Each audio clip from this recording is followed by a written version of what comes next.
Climate change is an increasingly urgent threat multiplier, exacerbating inequalities, spurring conflict, political instability, and increasing displacement.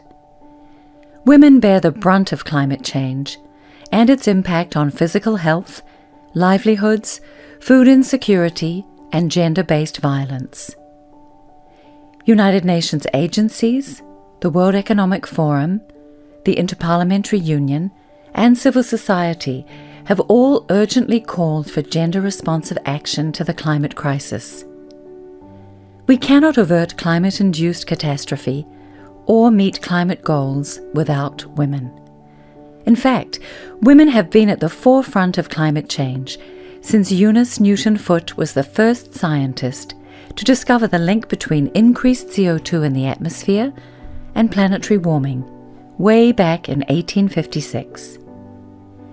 Indigenous women continue to brave the front lines of protest against fossil fuel extraction.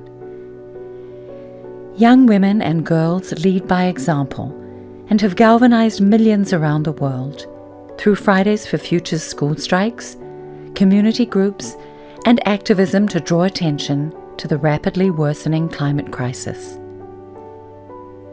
Women are on the front lines of climate solutions too, inventing and sharing new technologies, deploying indigenous and regenerative agricultural practices, building zero waste and circular economy business models, managing renewable energy, and water and forest conservation actions as entrepreneurs and women's groups.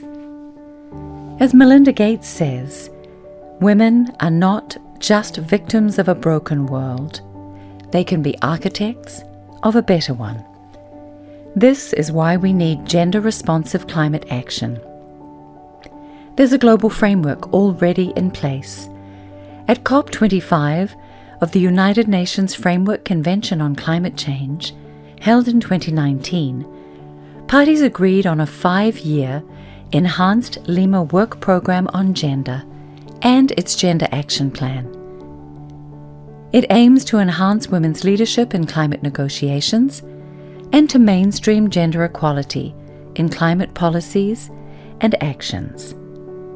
The latest research shows more women in positions of power correlates with more attention to sustainability and climate issues.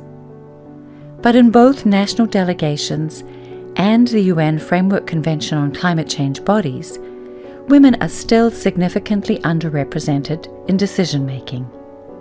So what more can parliamentarians do?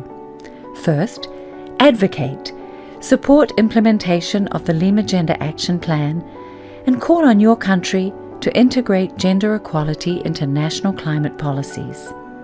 Second, educate, support intersectional climate education for both schools and your parliamentary colleagues.